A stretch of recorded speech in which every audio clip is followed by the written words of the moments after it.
2년 동안 신덕관에서 있다가 오래간만에 이제 이곳으로 내려와서 처음 맞이하는 전래주간입니다. 그런데 너무 격하게 환영을 받는 것 같습니다. 성모님의 밤서부터 해서 라틴어 미사까지, 그리고 오늘의 일정이 또 하이라이트인 총장배 결승전, 오늘 아주 뜻깊은 날이 아닐 수 없습니다.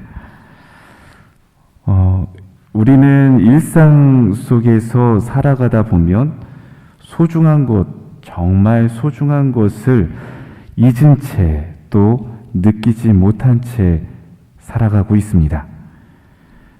매일 마주치다 보니, 매일 함께 하다 보니 마치 공기처럼 당연하게 여기며 살아가고 있습니다.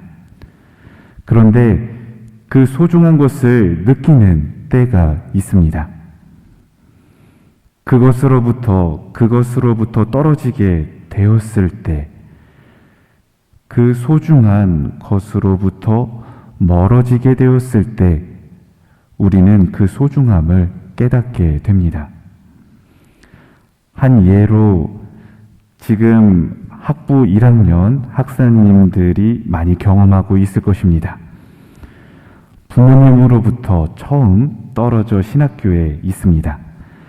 예전에는 당연하게 여겨졌던 부모님의 사랑이 지금은 당연한 것이 아님을 체험하고 있을 것입니다. 부모님께 대한 마음이 더욱 애틋해졌을 것입니다. 그런데 더 놀라운 것은 그 애틋하고 지금 부모님의 그 간절한 어떤 그리움도 여름방학 때 부모님에게 돌아가면 그날 저녁 혹은 그 다음날 아니면 3일 후면 다시 예전의 상태로 돌아간다는 것은 더욱더 놀라운 일이 아닐 수 없습니다. 아마도 지금 학부 2학년 학사님들은 더 절실하게 공감하고 계실 겁니다. 군대를 다녀온 학사님들도 아마 비슷할 겁니다.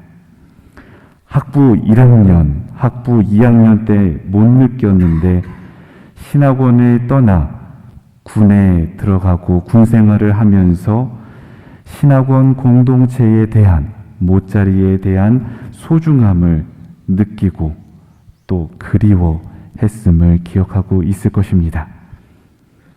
이 역시 더 놀라운 것은 복학하고 나서 일주일, 한 달 후면 또 여기까지.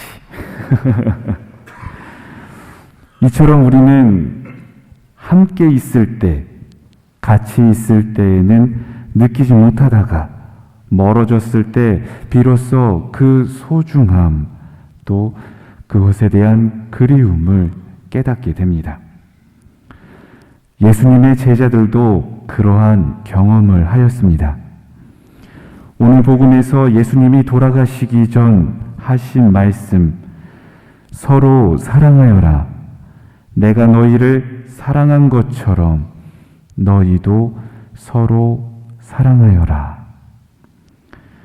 라는 말씀을 제자들은 아마 처음 들었을 때에 잘 이해하지 못하였을 것입니다.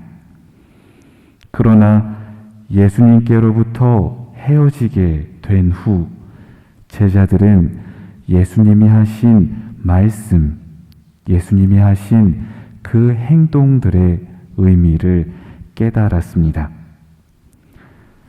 예수님은 아무것도 아닌 우리를 먼저 친구라 불러주셨고, 죄인일 따름인 우리를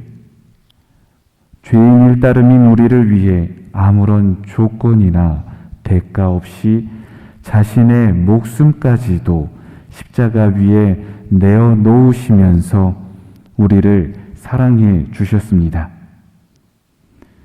제자들은 예수님의 그러한 사랑, 벗을 위해 목숨까지 내어놓는 그 진실된 사랑을 마음으로부터 체험하게 되었습니다. 주님의 사랑을 진심으로 깨달은 제자들은 일독서 사도행전의 말씀처럼 새로운 계명을 선포하고 실행하였습니다. 그들은 진심으로 예수님을 만나 변화되었습니다. 그분의 계명을 지키고 따른다는 것은 계명을 지키고 안 지키고의 차원이 아니라 그분의 생각과 말 그리고 그분의 행동까지도 습득하는 것입니다. 그것이 예수님을 영광스럽게 하는 것이고 오늘 이 독서의 말씀처럼 하느님의 백성이 되는 방법입니다. 주님께서는 우리에게 새로운 계명을 알려주셨고 하느님의 백성이 되는 방법을 알려주셨습니다. 오늘 이 복음 말씀을 묵상하면서 코린토 2서 4장 7절의 말씀이 떠올랐습니다. 우리는 이 보물을 질그릇 속에 지니고 있습니다. 그 엄청난 힘은 하느님의 것으로 우리에게서 나오는 힘이 아님을 보여주시려는 것입니다.